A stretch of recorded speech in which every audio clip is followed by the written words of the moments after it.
Warning? I don't know. Ladies and gentlemen, I wish to present to you all my speech on firearm safety. Now, it is very important that everybody learns not to screw around with a firearm and knows the basics of how to use one and, well, the rules of not to kill yourself. Anyway, so let's begin. The three topics I'm going to be discussing today are the rules of firearm safety, how to handle and store a firearm, and the consequences of accidental or intended use. So, let me just lay down the rules. Now, before we begin, I have two questions to ask you all. Has anybody ever used a firearm? Raise your hand. All right. Does anybody know the rules of gun safety? All right. Nick? Never point a gun at someone else. All right. Anybody else? Point it down at all times. Don't look down the barrel. Okay. I think that's common sense, but we'll go with that. Toddler knowledge. Don't look down the barrel. Always treat a gun like it's loaded. Yeah. All right. So 2 down. Anybody else? Marco? I never shoot people. Anybody else? Logan? You need to teach us. Keep your hands off the trigger. That's 3. Oh, 3. Anything else? No? Okay. So, let's begin. Treat every firearm as if it were loaded. What this means is that when somebody hands you a weapon, you never point it at anybody, and you always check to see if it's loaded. You never wave it around. Even if it's empty, you know it's empty, you checked if it's empty, you always treat it as if it were loaded. Because if you wave it around at somebody, you could get in trouble. If you're at a range, they'll kick you off immediately. If you do it in front of any authority figure, jail time. Or they kill you. Or, you could get killed if it's a cop, so be wary. What else? Second rule, keep your finger off the trigger. Because if you keep your finger on the trigger, something could happen where it goes bang bang, and before you know it, you could injure yourself or somebody next to you, or I don't know, let's say like the neighbor's dog or something. Okay. But yeah, make sure to keep your finger on the side of the firearm, instead of the trigger. Hey, put that up.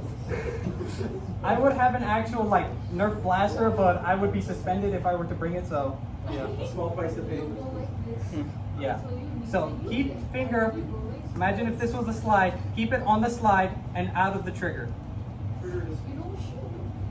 Because if not, you'll be like my friend Marco when we went to Logan's birthday for paintballing, and he shot himself in the foot Dog. right as we got out. Not exactly the brightest mind. Why are you exposing Mark? All right. Rule number 3, point it in a safe direction. Anywhere but yourself or other people, or anything that can cause collateral damage. Like, let's say, I don't know, a gas tank, or the neighbor's dog again. Because if you don't, serious injury or death can be, well, I guess you could say the conclusion. And, yeah. All right, what else?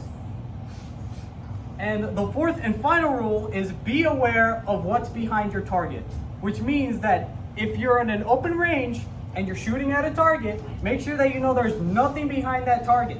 Because if it goes through whatever you're shooting at, I don't know, let's say you're in an indoor shooting range and they so happen to construct it wrong, and before you know it, you're shooting a classroom full of kids. Yeah, it happens. It happens. I'm gonna tell you right now, when people are being like, I guess you could say home invaded, sometimes when they're using their weapons for self-defense, the bullets actually go through the walls and may hit the neighbors while they're sleeping or damage their property. So be completely aware of what you believe is inside. Now that we got all that out of the way, we're gonna go to handling and storage. Now, another 2 questions. What is the proper way to handle a firearm? Anyone? Not dumb, irresponsible. All right, nobody knows. Now, where would you likely store a live firearm? Nicholas? In a safe. Safe? What else? Logan? Okay, that works. Not really, but Nick. Under your pillow. All right, Nick has the in case Santa Claus comes type of deal. Okay, bro. All right. Okay. What the proper? Anybody else? No. Anybody else? Tell no? us. I'm already losing attention. That's great. Tell Want to us. speak up? All right. Improper way of holding a firearm. This is to prevent injury as well as making sure that you're on target. So, let's say this is the firearm again. What you got to do is that you got to keep your finger or keep this hand gripping it as high as possible to see if it can reach the slide. You have to wrap it around the grip and making sure that your finger doesn't go, let's say, through the trigger. And then you take your other hand and then you politely put the thumb over under your other hand. And then you keep it like this. This will allow you to stabilize your firearm as well as keeping you from, let's say, I don't know, breaking your wrist when the gun goes back or shooting the neighbor's dog for a third time. Making sure you're accurate.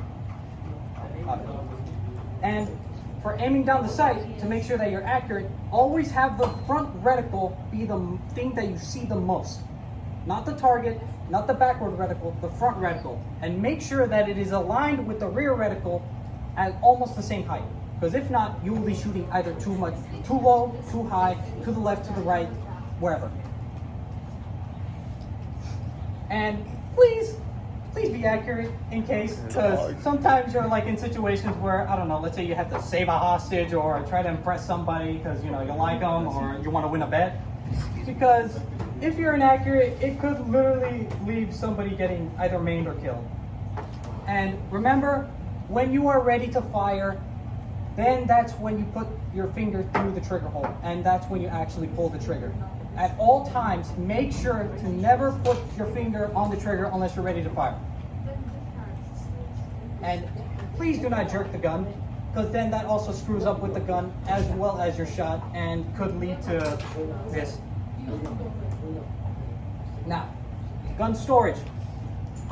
One of the best ways you can keep your gun is gun safe, unloaded. Make sure that the guns are unloaded, a locked drawer, or in a good hiding spot, like let's say under the floorboards, in the vents, in the walls, I don't know, some other place. But make sure that they are unloaded, and if you want to be really secure, keep the ammunition away from the gun and hide it somewhere else. Now, the consequences of using a firearm. Repeat it. 1 minute? Damn. All right. If you open carry, which means that you have the gun on the side in the holster, you could get at least up to 1 year in jail and $1,000 fine, or $1,000 fine. If you do voluntary manslaughter, which means like catching your spouse or husband with another man, and that could lead you to 3 to 11 years in prison with a $10,000 fine. Now, this is the worst of them all. First degree murder. This can land you to 25 years in prison without parole. That's here in California. In other states, it's either more or less. So be wary of that. And the unintended use, well, the sad truth is that kids nowadays don't listen to their parents. About 1,300 children a year in the United States. Guys, just wait. We'll start in a minute. Just finish your thought. Okay, let's just say a lot of children shoot their brothers or sisters playing with guns, thinking that it's a toy. And it really is not that, yeah, it's morbid. And also you may accidentally shoot yourself. In conclusion, we are a terrible species. We